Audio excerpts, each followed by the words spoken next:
우리가 하나님 앞에 기도할 때 내 생각대로 기도하는 것도 좋고, 또 훌륭한 분들의 기도문을 알아서 그 기도문을 따라 하는 것도 도움이 되는 것 같아요. 미국 사람들이 집집마다 벽에 걸어두고 따라하는 기도 제목이 있습니다. 평안을 위한 기도.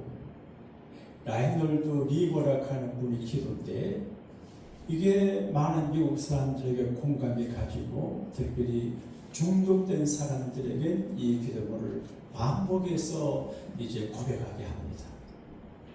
이게 뭔가 하면, 하나님, 제가 바꿀 수 없는 것들은 냉정하게 받아들일 수 있게 해주세요. 우리가 아무리 기도해도 체인지시킬 수 없는 게 있잖아요. 그런 것들은 냉정하게 평안한 마음으로 억셉하게 해주세요. 그리고 내가 바꿀 수 있는 것은 바꿀 용기를 주세요. 그리고 바꿀 수 없는 것과 바뀔 수 있는 것을 분별하는 지혜를 주세요. 이 기도가 목사인 제게도 여러분에게도 큰 도움이 되는 것 같아요. 어렵고 힘든 일이 있을 때 지혜로운 기도로 승리하는 우리 모두가 되시기를 주님 이름으로 축복합니다. 올 설교 제목을 위로해 주시는 하나님이라고 정했어요. 금주 이사야서를 제가 묵상하고 몇 번 설교 못하지만 전하게 되는데, 이사야서라고 하는 성경이 참 신비롭고 복되고 흥미있는 성경이에요. 신구약이 66권입니다. 그거 참 신비로워요. 구약 성경이 39권, 신약이 27권인데 3구 27. 참 신비로워요. 우연히 있는 것 같지만 3구 27. 그런데 66권이에요. 그 이사야서가 66장으로 되어 있어요. 그래서 어떤 신학자들은 이사야서는 성경 66권의 요약이다 그렇게 말하고, 특별히 이사야 40장 이후에는 예수님에 관한 기록이 많이 나오기 때문에 제5의 복음서라 그렇게 말하기도 해요.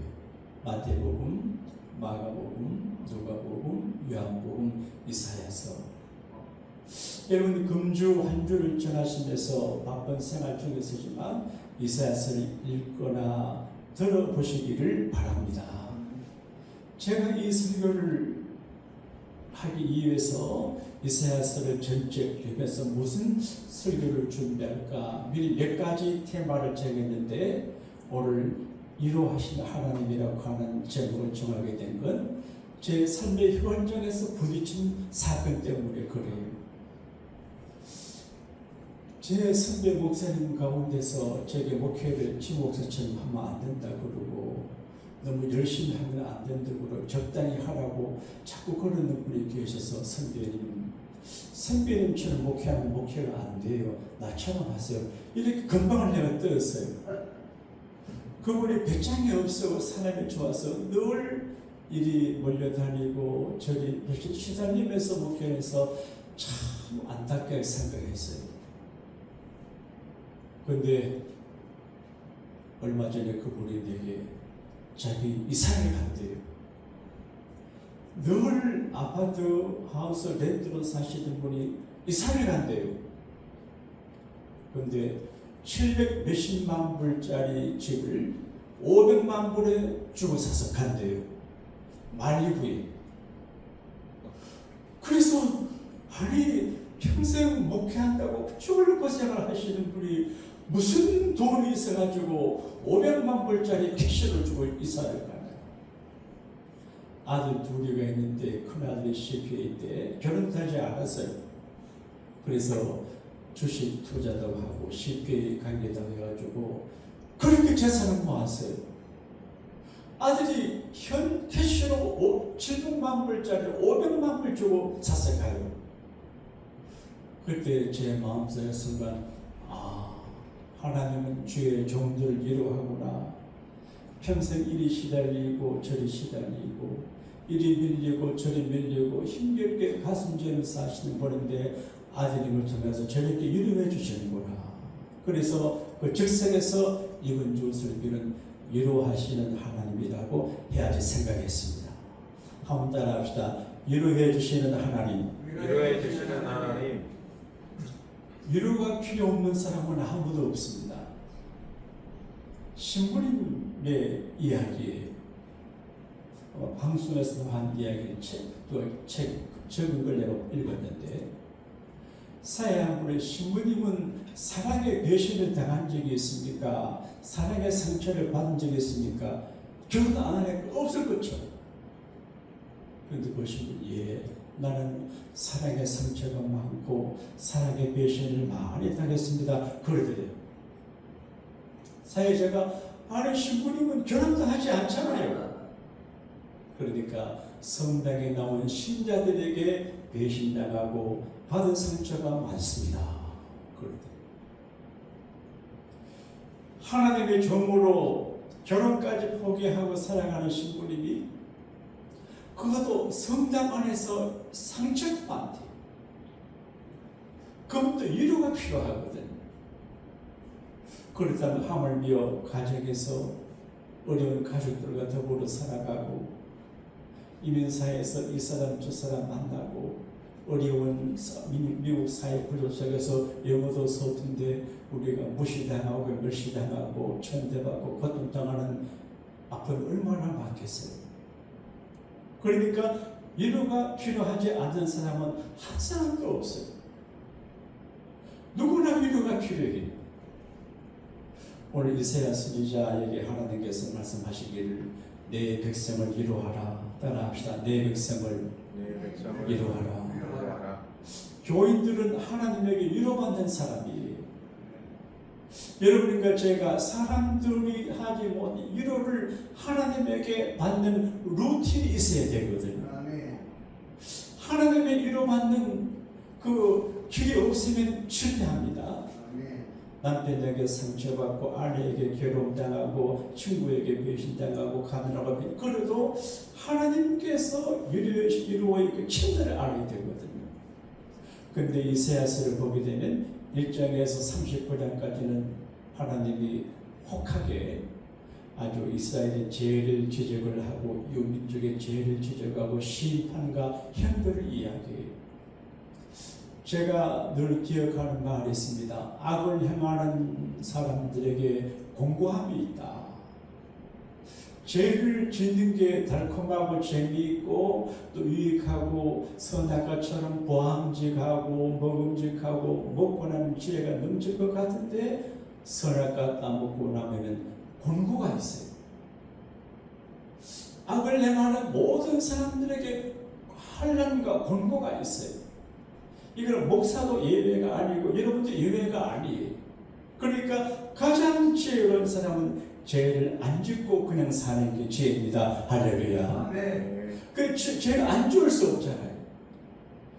어떤 여자가 예뻐 보이고 남자가 멋있어 보이고 또 이웃집에 뭐 있는 게 물건이 귀하게 보이고 뭐 여러 가지 일들이 많잖아요. 그런데 하나님께서 심판하시는 무섭게 해요. 하나님에게 시달림을 당하고 하나님의 심판하고 하나님의 행위를 주면 피할 길이 없어요. 대통령도 사면하지 못해요. 근데 이제 너무 고생하고 힘들고 심판받은 히브리 백성들에게 하나님께서 이제는 됐다. 내 백성을 위로해라. 말씀 어떻게 하냐. 너희 죄가 용서를 받았고 환난의 때가 끝났다는 것입니다. 좌우에 계신 분에게 한번 말씀합시다. 성경대로 당신의 고생 끝입니다. 지금 고생이 끝입니다. 환난이 끝났습니다. 환난이 끝났습니다. 이게 얼마나 복된 뉴스예요. 복음은 예수님에 관한 뉴스인데 그 가게에 저주가 흘러요. 근데 예수 믿는 순간에 모든 저주가 캔슬되고 축복의 문이 열립니다. 할렐루야. 네. 이게 복음이에요. 죄를 회개하면 죄를 용서해 주거든요. 그러니까 이제 이사야 선지자에게 말하기를 이제 고생해서 벌 받을 만큼 받아서 수고해서 이제 해방이고 자유고 후리야. 그래 이해하는 거예요. 이 이사야서를 통해서 하시는 말씀에 저희에게, 여러분에게, 여러분의 가정과 자녀들에게, 우리 가정과 가문과 자녀들에게 오늘 이루어 주시기를 축복합니다. 그리고 마음에 와닿게 말하라는 거예요. 이제 어떤 성경 정교히, 정답게, 마음에 와닿게. 여러분, 내가 너를 좋아한다고 I love you 해도 마음에 와닿지 않으면 무효예요. 내가 누구를 사랑해도 그건 마음에 와닿게 해야 돼요. 말을 할 적에 그 마음에 와닿게 말을 해야 돼요. 제가 설교를 할 때 마음에 와닿는 설교를 하기 위해서 마음을 많이 씁니다. 마음에 와닿아야 되거든요. 근데 대개 사람들이 내가 하는 태도나 친절과 액션이 상대방의 마음에 와닿는 생각, 교육학에서 피드백이라고 합니다. 반응인데 그걸 생각하지 않아요. 되게 착하고 단순한 사람들이 그걸 생각 안 해요. 그냥 내 식대로 경기사! 그런 상대방은 그게 삶으로 와닿지 않아요. 그래서 반드시 내가 무슨 말을 하고 행동할 때 피드백, 그 반향을 예측해야 돼요. 내가 이런 말을 하면 남편이 어떻게 생각할까? 내가 이런 말을 교회에서는 교회에서 어떤 일이 일어날까? 내가 이런 말하면 우리 목사님이 어떤 일이 이걸 생각해야 되는데 생각하지 않고 불쑥불쑥 하는 사람은 정말 악하고 위험한 사람이에요. 하나님의 그런 분별력을 주시기를 축복합니다. 마음에 와닿게, 그리고 희망을 주는 거예요. 이제 앞으로 영광의 날이 옵니다. 좋은 날이 옵니다. 잘 될 것입니다. 희망을 주는 거예요. 여러분, 자기 자신에게 희망을 줘야 돼요. 그리고 남들에게 희망을 줘야 돼요. 이날 당회장 목사님이 여기 오셔서 열심히 희망을 자꾸 주잖아요. 예? 이민자, 이민교회, 이민사학까지 안 된다 그러니까 된다 그러잖아요. 희망을 주잖아요. 그러니까 히브리 백성들이 어렵고 좌절했는데 하나님의 영광이 나타납니다. 희망이 있습니다. 자, 저희 계신 분에게 인사합시다. 당신에게 희망이 있습니다. 희망이 있습니다. 저는 이제 그림 중에 두 가지 그림을 참 좋아해요. 밀리가 그린 만종. 혜진은 오후에 어린 아기를 가진 두 부부가 교회 종소리 듣고 하루 퇴근하기 위해서 기도하는 그 모습이 좀 아름다워. 그 메시지가 있어요. 그게 신앙심이 있고 가정이 있고 노동이 있어요. 일을 해야 되잖아요. 패밀리 가정이 있잖아요. 신앙심이 있잖아요. 이게 밀레가 그린 만족이라는 그림 속에 메시지가 있어서 돈으로 환산할 수 있는 가치가 있어요. 그리고 모나리자, 그 모나리자 보게 되면 저는 제 아내를 처음 보니까 마릴린 몰로 닮았다 싶었어요. 저녁 때 제가 대구에 다니는 사진관 앞에 마릴린 몰로 사진이 있었거든요. 보니까 내년에 콩깍지가 씌어서 그 사진관에 마릴린 몰라하고 희승이가 같다 싶어가지고 내가 정신이 나갔어요. 근데 모나리자 보면요, 몰로는 저리가 납니다. 와, 우아하고 멋있고 신비로운 모나리자. 이 모나리자 그림을 누가 그렸나? 다빈치가 그렸어요. 근데 다빈치라고 하는 분은 아버지 어머니가 불행하게도 안 계셨어요. 할머니 손에서 자랐어요. 그 시대에 부모님이 안 계시니까 고하니까 친구들에게 소외당하고 학교에 가서도 길을 못 폈어요. 근데 할머니가 늘 그렇게 말씀드렸답니다. 너는 뭐든지 잘할 수 있어. 할머니는 너를 믿어. 돌아가실 때까지. 너는 뭐든지 다 잘할 수 있어. 할머니는 너를 믿어. 이게 에너지가 되는 거예요. 자신감이 돼요. 그래서 그 누구도 흉내낼 수 없는 탁월한 예술가가 되거든요. 자기가 자기를 격려하고 주변을 위로해야 됩니다. 자, 한번 합시다. 하나님이 나를 사랑하십니다. 두 손으로 시작. 하나님이 하나님 나를 사랑하십니다. 시작. 하나님이 나를 사랑하십니다. 이걸 자꾸 해야 됩니다.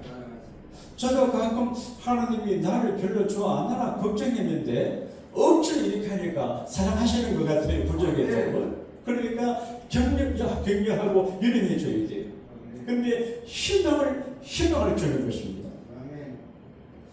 하나님은 우리가 위로받기를 바라시는데 어떻게 위로하냐?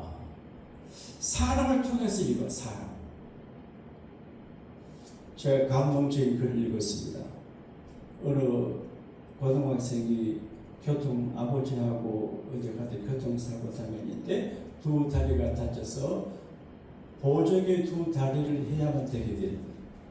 그래서 울고 자제하는데 아버지도 다리를 다쳐가서 두 다리 보조개 갇혀. 그 집안에 핸디캡이 둘이에요. 아들도 다리 보조개 하는 걸 짚고 다니고 아버지도. 그 대학 입학하는 날에 대해서 아버지와 아들이 이제 학교를 가는데 건널목에서 빨간불인데 어떤 어린 애기가 가운데 가는. 자기 아버지가 두 다리 보조개를 버리고 쫓아가서 애기를 건져오더래요. 깜짝 놀랐대요. 알고 보니까 아들이 상처받지 않으라고 위로해 주기 위해서 아버지가 건강한데 다리를 다친 것처럼 했다는 거죠.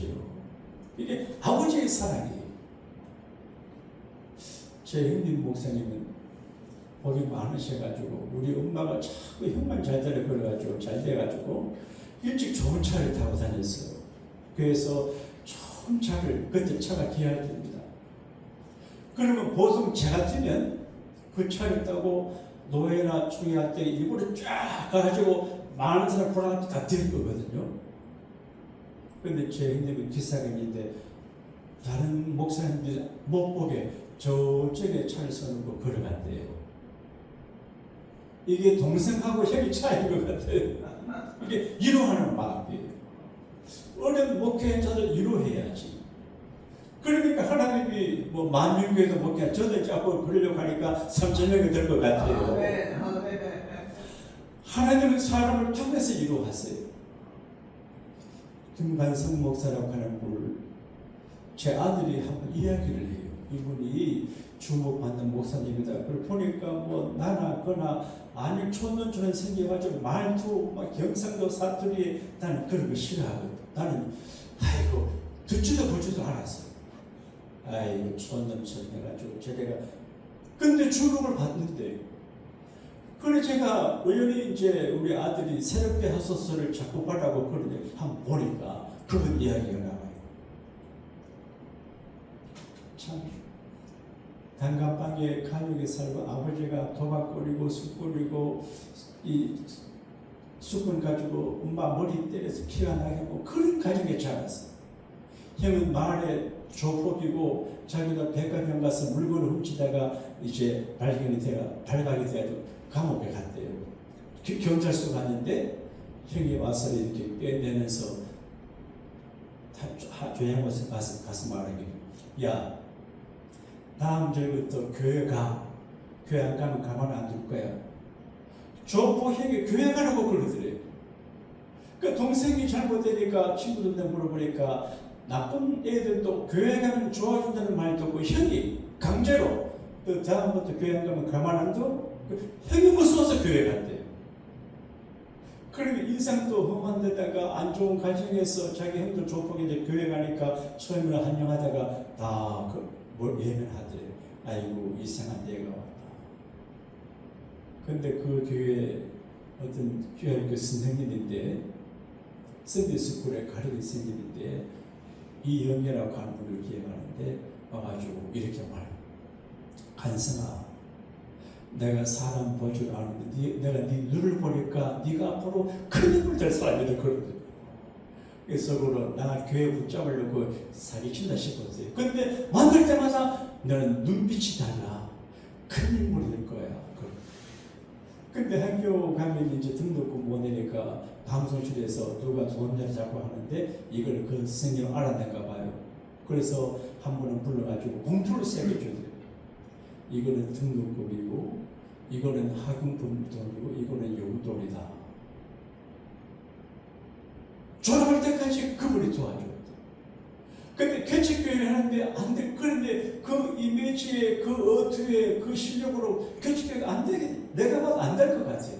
근데 그때도 그분이 김 목사, 큰 교회 목사라고 하나님 기뻐하는 게 아니야. 그래 하면서 끝까지 도와주더니. 그러다가 어느 날 책을 한 권 선생님께 히트를 쳐가지고 그때부터 유명 목사한테 간증을 해요. 근데 자기가 목회할 적에 누구 체험하냐? 자기가 교회 처음 갔을 때 자기한테 친절과 사랑과 물심 양면으로 자기를 응원해준 그 선생님을 본받아가지고 목회를 한대요. 그래서 자기를 목사 되게 한 그분이라는 거예요. 하나님은 그분을 통해서 일해 준 거예요. 하나님은 직접 일도 해주고요. 그리고 사람을 통해서 이루어 주는데 오늘 성경 말씀에 내 백성을 이루하라고 하는 말씀은 여러분과 저에게 이루어의 사명을 주신 겁니다. 할렐루야. 네. 우리가 세상에 살 때 위로를 받으려고만 살면 어려워요. 근데 위로하려고 하는 마음을 가지고 살아갈 적에 굉장한 에너지가 되고 축복이 되고 은혜가 되고 사람들을 살리게 될 수 있지요. 정당한 말로 위로하고 희망을 주고 말하고 구체적으로 우리가 위로하고 도와주는 일이죠. 근데 우리가 어떤 때는 성경이 그런 말이 있습니다. 위로받기를 거절하였도다. 어떤 때는 위로가 안 돼요. 아내 말도 위로가 안 되고 남편 말도 위로가 안 되고 목사 말도 위로가 안 되고 위로가 안 돼요. 어떤 목사님이 교회 중에 슬픔을 당하신 자녀를 잃어버린 집사님 집에 가서 가니까 할 말이 없더래요. 가만히 있다가 그저 막 울고 왔대. 그냥 울고 왔대. 설교도 안 했어요. 그 나중에 그분이 말해요. 목사님, 그때 목사님 오셔서 기도 없이 말하시 그냥 말 오시고 가실 때 내가 위로가 됐습니다. 웃는 사람과 같이 웃어주고 우는 사람 같이 울어주라는 거예요. 그쪽을 맞춰 위로하라는 거죠. 어떤 때는 어떤 사람의 위로도 위로가 안 될 때가 있어요. 오늘 오후 2시에 연세 아카데미 졸업식을 하는데 후드를 준비해야 되는데 목에 거는 걸 보니까 장례 수업에서 모든 장로님들에게 후드를 걸고 하더라고요. 그래서 가게 됐는데 알아보니까 시간이 걸려서 준비가 안 되고 돈이 많이 들어요. 그래서 내가 우리 이경호 목사님이 성가대 들어오는 파란 걸 힌트 얻어가지고 물어보니까 어디 가고 있대. 그래서 그걸 사가지고 왔어요. 근데 이제 잘라 돌라 그러니까 시간도 없고 한나 자기는 산물 든대. 그래서 제가 그걸 내가 잘하지 하고 막 사가지고 왔어요. 천천을. 그래 걱정을 했어요. 아이고 이거 누구를 지키지. 근데 조건호 권사님이 오셔가지고 그 전문가거든요. 옛날에 그 자기 그 아무 가위나 잘라주지 않는데 가위를 갖고 오셔가지고 저하고 다른 것을 해가지고 다 옷이 다 잘랐어요. 근데 아이고 내가 이 일을 어떻게 하나 걱정하는데 하나님께서 조건호 권사님 통해서 해결해 주시니 감사하다 하는데 그분의 간증이에요. 그분이 3남매를 뒀는데 제일 큰 아들이 믿음도 좋고 훌륭한 분인데 사고로 잃었어요. 그때 그 어머니가 큰 충격을 받았어요. 여러분 우리 인생에 그런 일이 없게 되기를 축복합니다. 근데 위로가 되질 않아요. 위로가 안 돼요. 근데 그런 얘기예요. 누구도 나를 위로할 수 없는데 하나님이 주님이 자기 말씀한 얘야 사랑하는 아무개야 큰 아들은 내 아들이고 둘째 아들은 네 아들이다. 너 큰 아들 장남은 내가 취하니 너 둘째를 아들로 생각하고 잘 기도라 그러더래요. 그 마음의 소리를 듣고 위로가 됐다고 그래요. 그 둘째 아들은 지금 치과 닥터예요. 그러니까 우리가 세상에서 이제 사람들이 위로를 못 해줄 때가 많이 있어요. 고린도후서 1장은 위로자기예요. 바울이 고린도교회 교우들에게 컴포트, 위로 이야기예요. 컴포트인이라고 하는 호텔 체인이 있습니다. 우리 호텔에 자면 편안합니다. 위로받습니다. 컴포트인 말이에요. 나그네들 평안하지 못하잖아요. 근데 이제 예수 그리스도가 우리에게 컴포트 이루자가 됐어요. 누구도 이런 못 주는 이루자가 됐어요. 우리가 세상에 살다가 보게 되면 참 마음이 상하고 힘들고 어려울 때가 많은데 바울은 이걸 알아서 고린도후서 1장 1호장이라 그러는데 이루라 하는 말을 많이 지금 이제 읽어보면 좋은데 시간이 읽어보세요. 하나님이 우리를 위로해 주시는데 하나님의 위로를 받은 우리가 하나님의 그 위로의 힘으로 또 사람을 위로한다. 그래 되어 있어요. 우리가 환난 중에 위로를 많이 받았다는 거예요. 여러분 믿음으로 사는 거 쉬운 일이 아니에요. 목사목회가 쉽지 않아요. 여러분 한 주 동안의 제 삶이 어떤지 아세요? 제가 많이 먹어도 살이 안 찌는 이유가 있습니다. 운동하시고 오래내립니다. 어제도 이제 그 화장실 그 변기 고장이 나고 전기 고장이 나서 여기 있는 분들한테 물어보니까 돈이 많이 든다고 해서 그냥 뒀거든요. 이거 뜯어내야 된대요. 그래서 이제 이경훈 목사님은 그런 말씀하시더라고요. 그런데 마치 우리 마을에 이웃집에 전기 기술자 청년이 있었는데 오라고 하니까 온다고 안 했는데 어제 드디어 왔어요. 와가지고 전기를 수입제도 고쳐 이렇게 하는데 화장실 다 고쳤어요. 200불 주고 끝났어요. 그러니까 그 친구 데리고 올라갔다 내려갔다. 그제 또 오늘 행사하기 위해서 에어컨 보시죠. 에어컨 기사 올라가고 충전 올라가고 분주해요.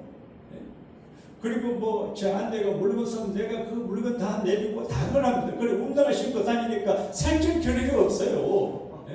이게 교회 거부를 지켰다는 게 간단한 문제가 아니에요. 누구 알아주지도 않아요. 알아달라고 할 필요도 없어요.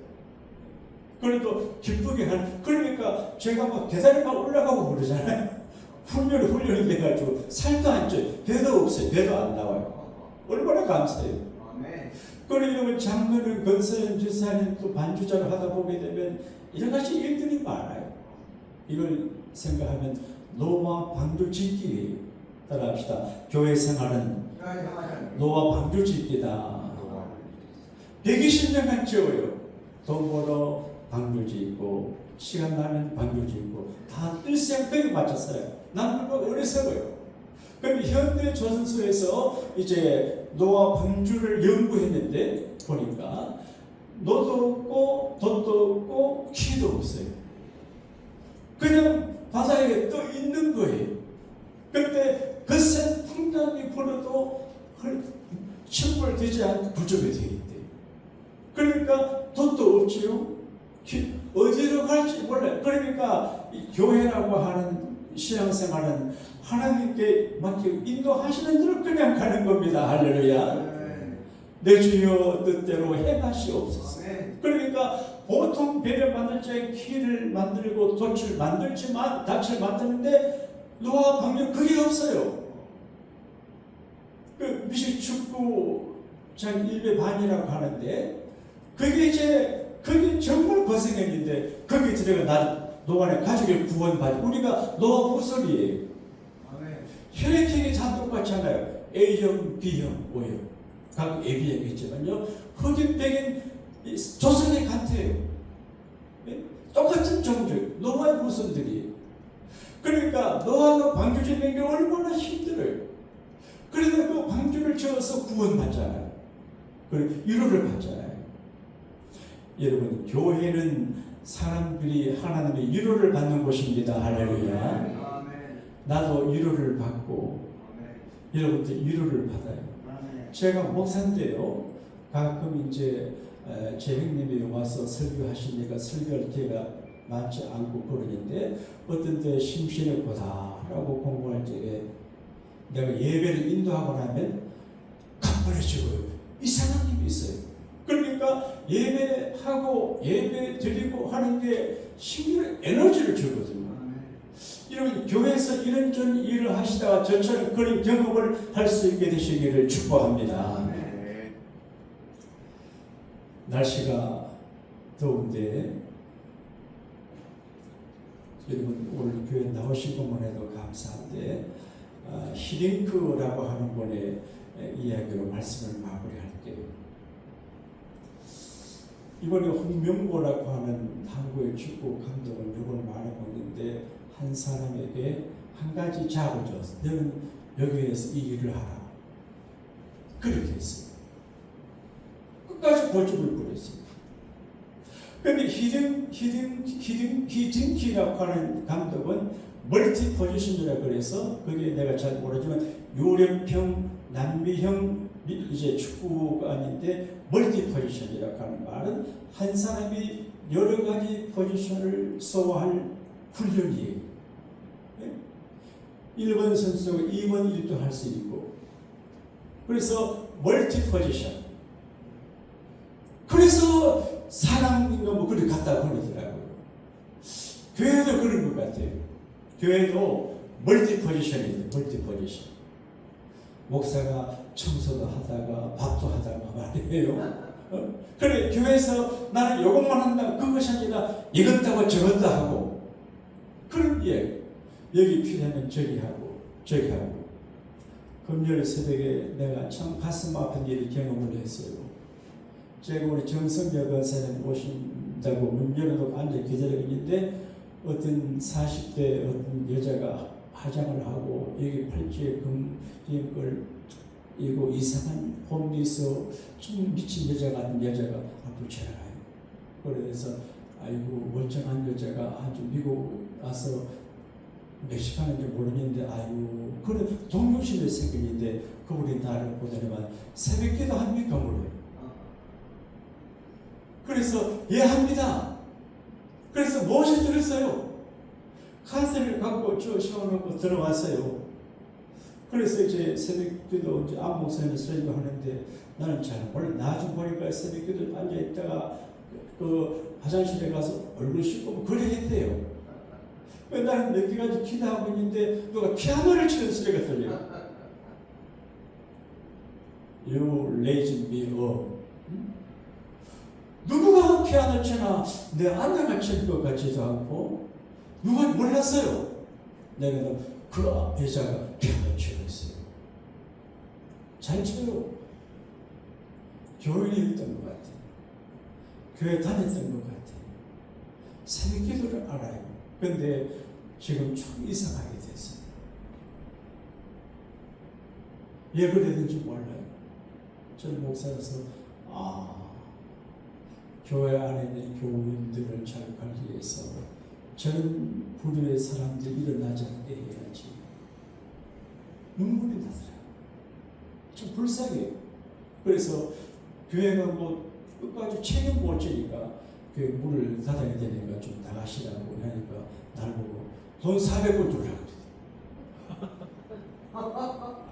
그래서 제 아내 뱉었다가 우리는 돈이 없습니다. 지금 돈을 안 갖고 있습니다 하니까 가세요. 제 아들 없었으면 큰일 날 뻔했어요. 그래서 내 백성을 위로하라. 그런 사람들에게도 위로가 필요하거든요. 그래서 여러분 힘들고 어렵지만 주님의 큰 위로 받게 되시기를 바랍니다. 하나님의 위로를 받으시고 슬픔을 당하는 분들을 위로하고 정교히 마음에 와닿게 말로도 위로하는 은사를 받아 누리게 되시기를 축복합니다.